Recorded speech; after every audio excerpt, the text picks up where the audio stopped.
All right, get ready, folks, because today we're going deep, really deep into a world that's, well, it's both fascinating and honestly often really misunderstood. Yeah, misunderstood is right. So get ready to maybe learn some things that, might just blow your mind a little bit. I love it. I'm Hari, your enthusiastic guide through this jungle of information. Jungle of information, perfect. And I am joined by the amazing Kimi, our resident expert who can, take even the most complex topics and make them both understandable and fun.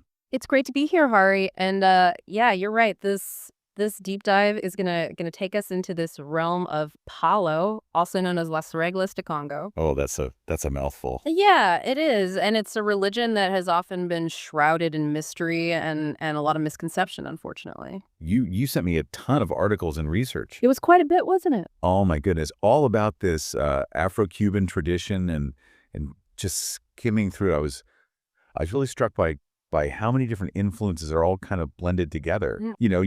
You've got these Congo traditions from Central Africa, and then they're mixing with Catholicism and even Spiritism, and it's like this incredible,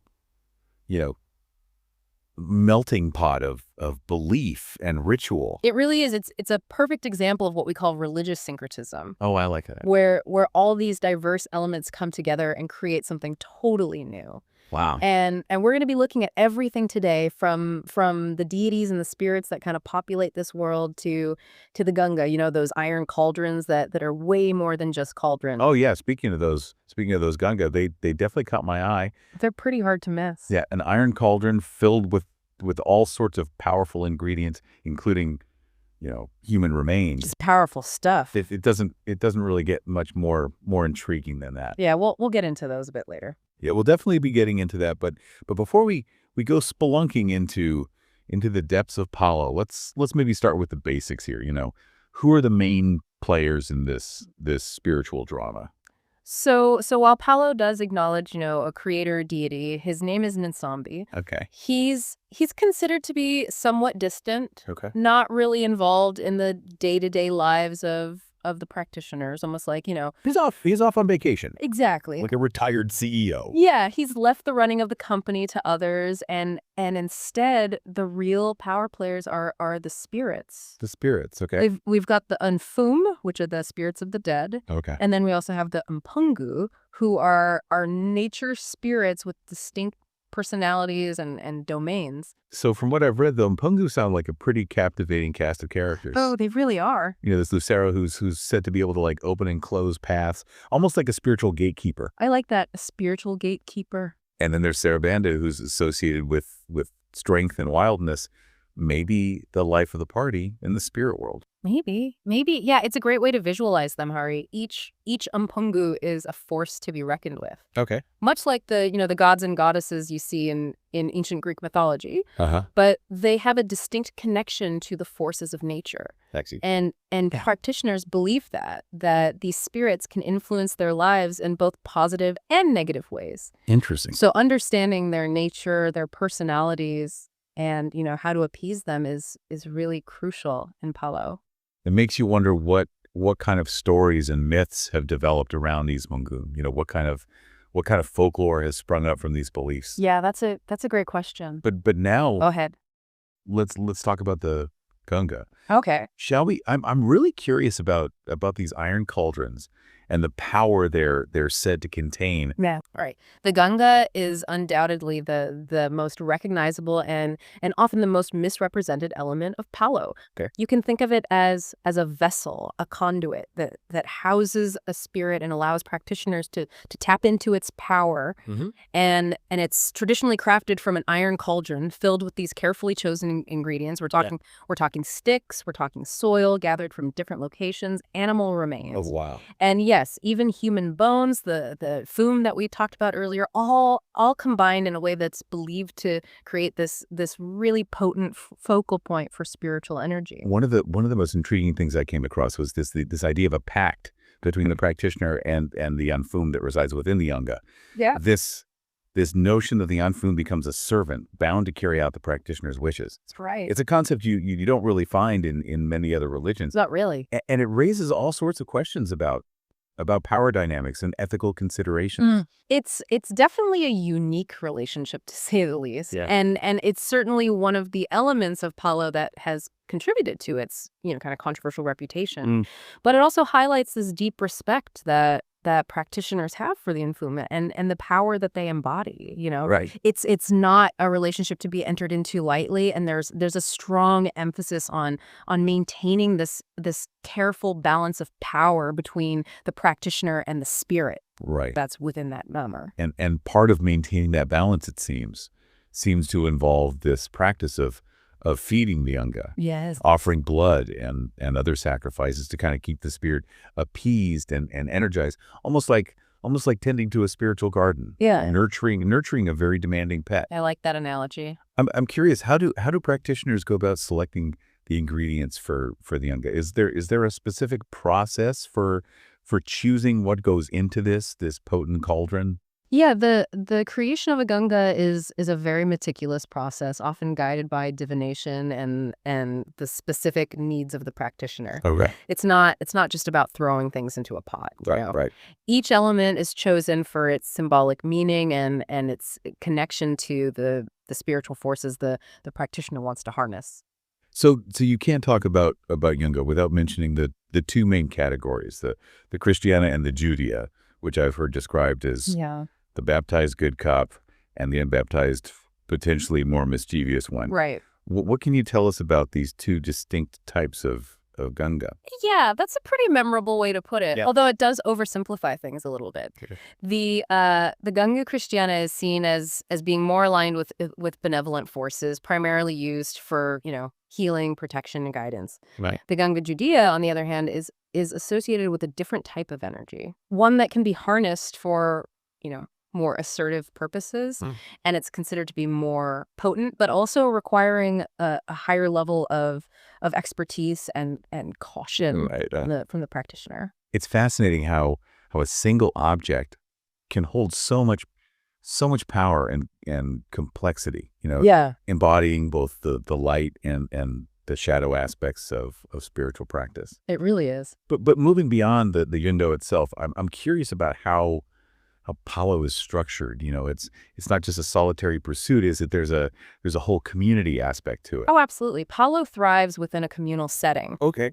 With practitioners gathering in independent groups called Munanso Kongo, which translates to praise houses. Praise houses, okay. And these praise houses are typically led by a tata, meaning father, or a yayi, meaning mother, Okay. who serve as spiritual guides and mentors for the members. It's interesting how this structure, it kind of echoes a family dynamic. It does, yeah. With the tata and yayi taking on these parental roles, within the community, it creates a sense of lineage and belonging. Mm-hmm. But it also makes me think about the power dynamics within these praise houses and how knowledge is passed down, through generations. Yeah, you've hit upon a key aspect of Palo's transmission. It's a tradition that relies heavily on oral teachings and hands-on experience, passing knowledge from one generation to the next. And within this system, the relationship between the leader and the initiates is paramount. Yeah. It's built on a foundation of respect, trust, and a deep understanding of the spiritual forces they're working with. Speaking of entering this world, let's talk about initiation. Okay. I read that in Palo it's called rayamiento, which literally means cutting, and it seems to live up to its name. This ritual involves the initiate being cut, and their blood is offered to the nganga. That's right. Pretty intense way to solidify a spiritual bond. Yeah, the rayamiento is a powerful ritual that marks the formal entry into the Palo community. Okay. Signifying a profound connection between the initiate, the nganga, and the spirit that resides within. It's a symbolic act that seals a pact, offering protection and guidance from the Nfum in exchange for respect and dedication. The sources also mention these symbolic drawings called firmus.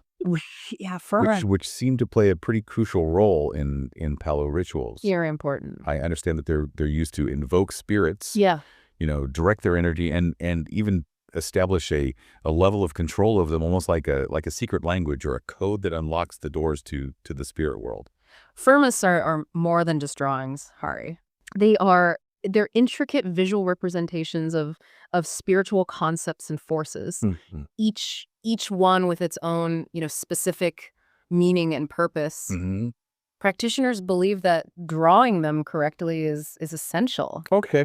for channeling the right energies and ensuring that their rituals are effective. Right. It's a visual language that allows them to communicate with and influence the spirits. So we've got cutting, we've got drawing, we've got iron cauldrons filled with potent ingredients. It's a sensory experience for sure. Yeah, Palo definitely engages the senses Yes. and seems to embrace this visceral connection to the spirit world. But what about music and dance? Okay. From what I've read, they also play a pretty significant role in Palo ceremonies. Yeah, music and dance are integral to Palo, Okay. and for good reason. Okay. The rhythms and the movements are believed to induce altered states of consciousness, No. facilitating communication with spirits and even leading to possession, Possession. Wow. where the spirit temporarily inhabits the body of the practitioner. It sounds like an incredibly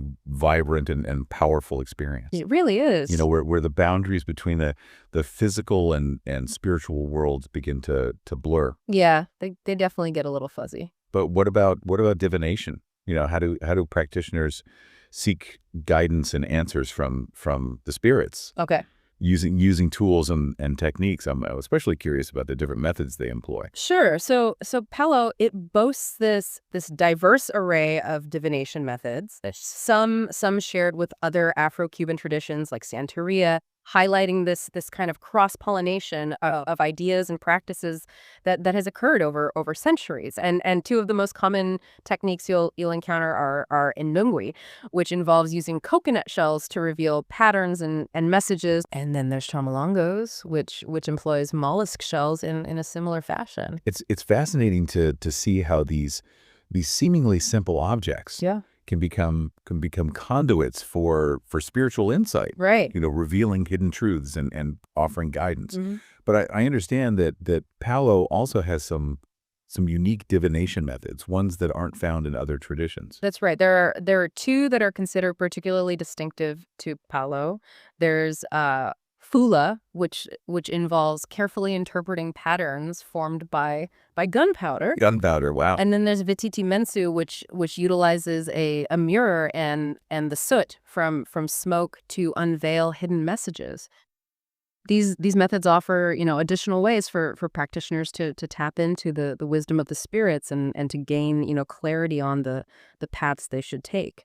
It makes me wonder what sorts of questions people bring to these divination rituals. Yeah. I imagine there's a wide range of concerns and desires that lead people to seek guidance from Palo practitioners. You're absolutely right. People turn to Palo for help with all sorts of life challenges, from health issues and relationship troubles to financial difficulties and protection from perceived enemies. It's a tradition that offers practical solutions for navigating the complexities of life and tapping into spiritual resources for support. And speaking of protection, the sources also mention charms and ritual objects. Yes. Used for warding off negativity and promoting healing. Right. Almost like spiritual armor or talismans. What are these objects called, and how are they created? These protective charms are known as resguardos. Resguardos. And they're often personalized to the individual. Okay. and their specific needs. They often incorporate elements from the Singa itself, like fragments of Nfum or shavings from sacred woods, making them potent conduits of spiritual energy. Practitioners believe that wearing or carrying these resguardos can provide a shield against negative influences and attract positive energies. But it's not all about defense. There's also this concept of balongos, which are counterattacks, Right. Yeah. using spirits and concoctions to target perceived enemies. Yes. It sounds like a sort of spiritual warfare. It can be. A way to strike back at those who might wish you harm. Mm. This aspect of Palo seems to fuel a lot of the negative perceptions Yeah. surrounding the religion. It's true that belongers have contributed to the perception of Palo as a, dark and dangerous practice, especially in cultures that tend to view magic and spirituality through a lens of good versus evil. Yeah, yeah. However, it's important to remember that within the context of Palo, belongos are often seen as a last resort, a way to defend oneself against spiritual attacks or injustice rather than a tool for malicious intent. It's a reminder that context is everything, It is. and that practices that might seem strange or even frightening to outsiders can have very different meanings Yes. within their own cultural and spiritual frameworks. Absolutely. It makes me curious about how Palo has evolved over time. Okay.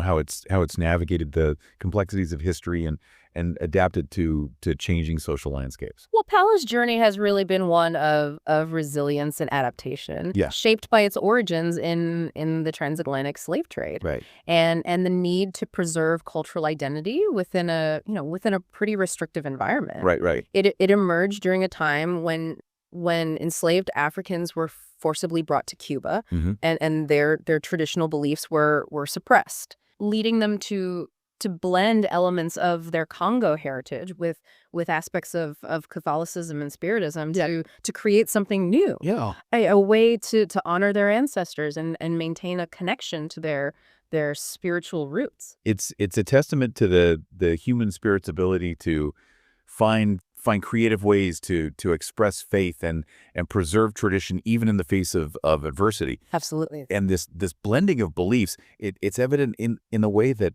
Palo incorporates Catholic saints and imagery, Yes. often associating them with specific umpungu, reflecting a syncretic approach that allowed practitioners to maintain their beliefs while outwardly conforming to the dominant religion. That's right. So this process of adaptation and blending, it didn't stop there as Palo spread throughout Cuba and beyond. Or not. It continued to evolve. Yeah. Incorporating influences from other cultures and belief systems, leading to the development of different branches or traditions, right, within Palo itself. Yeah. Each with its own unique flavor and approach to the religion. Exactly. I'd love to hear more about these different branches before we wrap up. Okay. You mentioned that there are several, each with its own distinct personality and practices. What are some of the key differences between them? Sure. So the main branches of Palo are Mayombe, Monte, Briumba, and Kimbisa. Okay. And they can vary in their rituals, the types of nganga they use, the specific umpungu they work with, Okay. and even their interpretations of certain beliefs. Interesting. For example, Kimbisa is known for being the most syncretic branch, Okay. incorporating elements from not only Congo traditions, Catholicism and Spiritism, Right. but also from Santeria, creating this really rich tapestry Wow. of spiritual practices. It's like a spiritual melting pot within a melting pot. Yeah, that's a great way to put it. And it highlights the dynamic nature of religious traditions. Their ability to adapt and evolve as they encounter new influences Right. and respond to the changing needs of their practitioners. Absolutely. It also reminds us that there's no single monolithic version of Palo. Right. It's a diverse and multifaceted tradition with a range of expressions. And that diversity is reflected in the fact that many Palo practitioners also identify as Catholics or practice other Afro-Cuban religions like Santeria or Abakua. Interesting. It speaks to a fluidity of religious experience, a willingness to embrace different paths and find personal meaning within a tapestry of traditions. So after diving deep into this world of Palo, exploring its deities and spirits, unraveling the mysteries of the nganga, witnessing the intensity of its rituals, and appreciating the nuances of its divination practices, and the diverse ways that it's expressed. Right.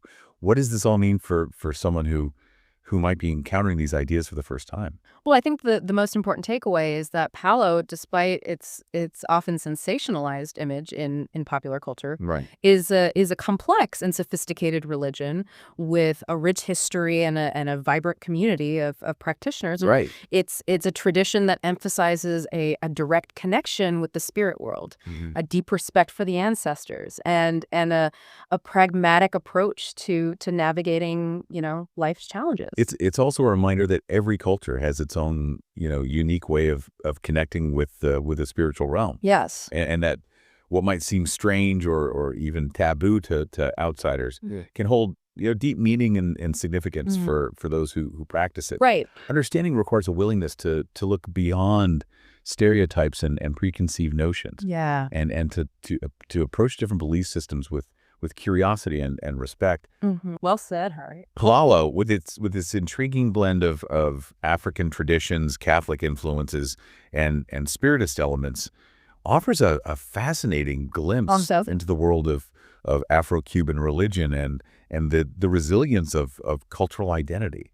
It challenges us to expand our understanding of what it means to be spiritual. Yeah. And to appreciate the diverse ways that humans seek meaning and connection in the world around them. Absolutely. It's been an enlightening journey, and we hope you've enjoyed this deep dive into the world of Palo as much as we have. I hope so. We encourage you to continue exploring, to keep asking questions. Yeah. And to approach the unknown with an open mind and a thirst for knowledge. And who knows, maybe you'll even be inspired to learn more about the Mpungu. Try your hand at drawing some firmas, or even visit a botanica to discover the world of spiritual supply. Just be sure to handle those Congos with care. They're not your average kitchenware. You're incorrigible. But seriously, folks, thank you for joining us, and we'll catch you on the next deep dive. See you next time.